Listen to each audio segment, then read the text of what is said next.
originally from Honolulu, Hawaii, and for a while I lived in New York City, where I studied creative writing. Tonight I'm going to be reading some poetry to you, poetry that I've written, as well as some poetry that I've translated. When I was in New York City, I studied with two poets whose work inspired me in terms not just of what is capable of English poetry, but also in terms of form.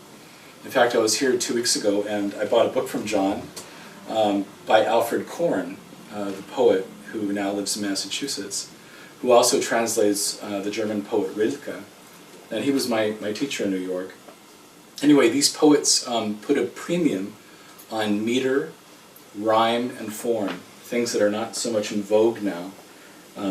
So I often call my poetry simply verse, which it is. All of these poems I've selected because they have something to do with being lost and found. And I'll leave it to you to find what that is. This first one is called Thrust. There's no denying that underlying all our loves is lust. Some take to crying when theirs now drying crumbles sure as rust. For breathless sighing and stormy flying, heaven calls for thrust. A gust defying how damned our dying embers turn to dust. Metaphor.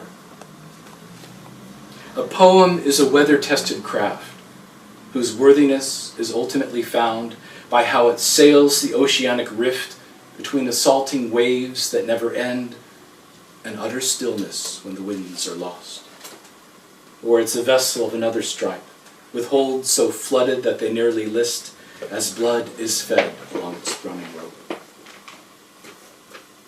This next poem is called haiku, which is a bit of a misnomer. Haiku, of course, is that famous genre of Japanese poetry, 5-7-5 syllables with the season word. This haiku refers to the small town in Maui in the Hawaiian Islands, where my brother lives. If you've ever been there to Maui, this particular township is on the slope of the volcano, and it's just filled with light. It's a luminous place where the ocean meets the rocky land. Because it is called haiku, I wrote the poem in terza rima with lines of 3 in iambic pentameter to play with the idea of what a haiku is. One other thing you should know, there's a Hawaiian word in here, pueo. Pueo means owl, Hawaiian owl, very rare and majestic bird in Hawaii. Haiku for Scotty. My dreams of home are such that you dream too, if you were raised where the pueo flies, where the illumination of the blue, resplendent sky procures the steady rise of one's long gaze, until the fulsome sea of stars unseen unveils its azure guise and grants a vista of what sets one free. For all you've done and all you'll do is lost to light that says accept and be.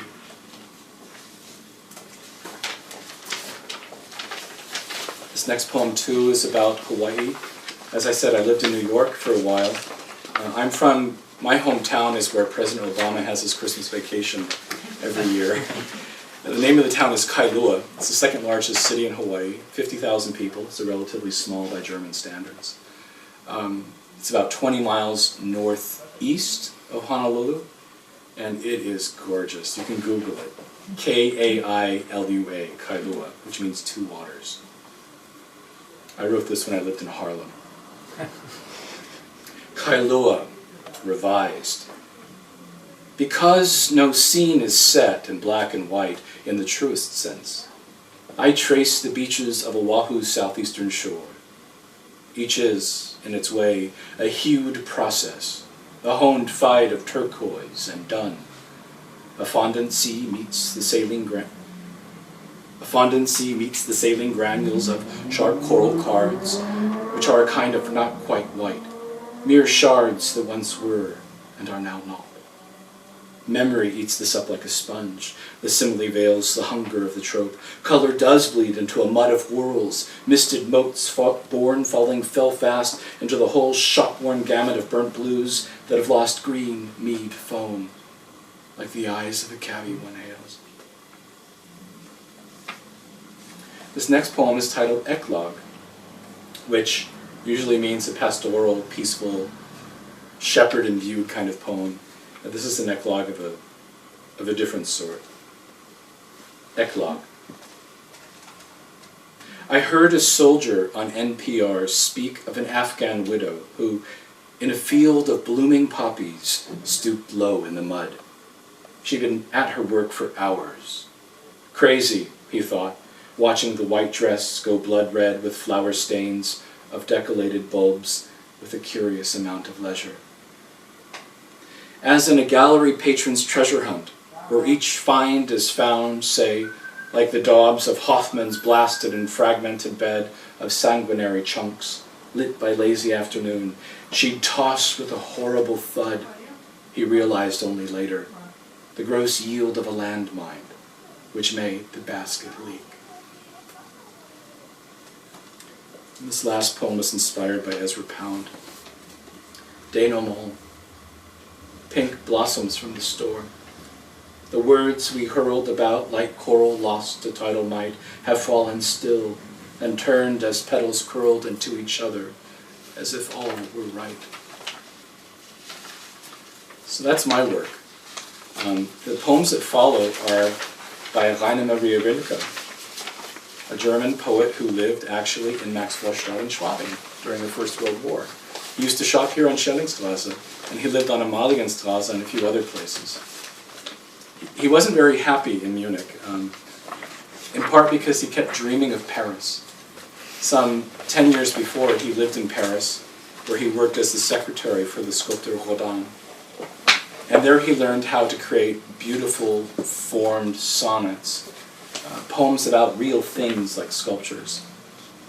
The poems that follow are all from his 1907 collection, The New Poems, first part. I'm translating the book now. The lute. I am the lute.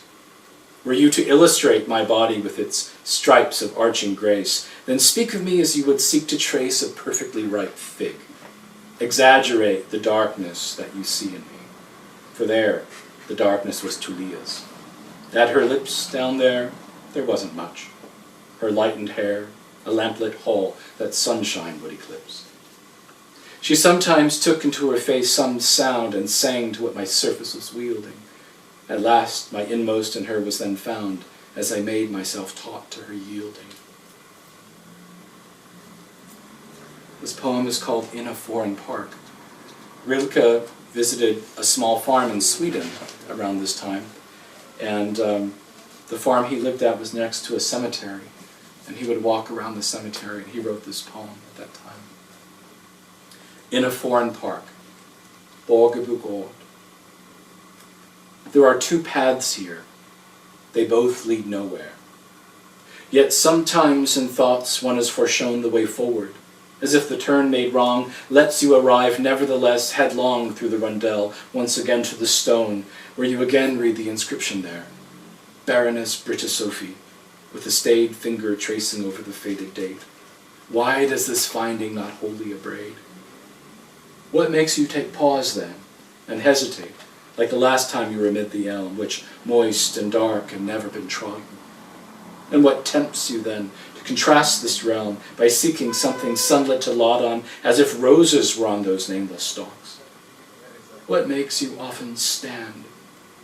What do you hear?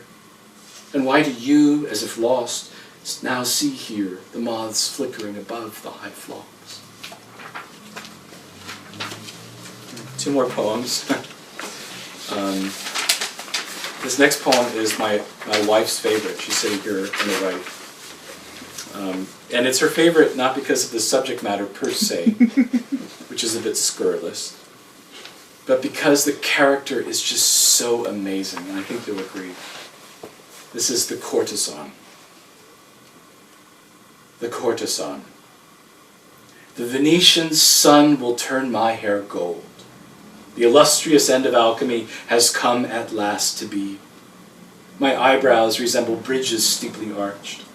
You can see they accentuate the danger untold by the eyes which ply a secretive trade with the canals, so that the sea is made to rise and fall and change them. Envy's played with those who've seen the distracted ellipse my hand makes as it pets my dog and slopes to pause, revealing it's never been ruled by fire, but is inviolably jeweled. And boys, who are ancient houses' high hopes, perish as if poison were at my lips. And this last poem, I think, more than everything I've read, captures the idea of things that are lost and things that are found. In German, this is called Blaue Hortensie, so if you know the German poem, it's really beautiful. And this is a sonnet. Blue hydrangea. Just like the last of the paint can, the green of these leaves has become dull, rough and dry behind the floral cone, whose blue nearby carries a reflection no longer keen of what, now tear-stained and inaccurate, reflects the loss of the momentary. That's how, over time, blue stationary becomes flecked with yellow, gray, and violet. Washed out like a kindergarten apron no longer worn, here nothing comes to be. One feels how very brief this life has been. Then, suddenly, the hue seems to be new again in one of the cones, and you see before the green a joy of touching blue.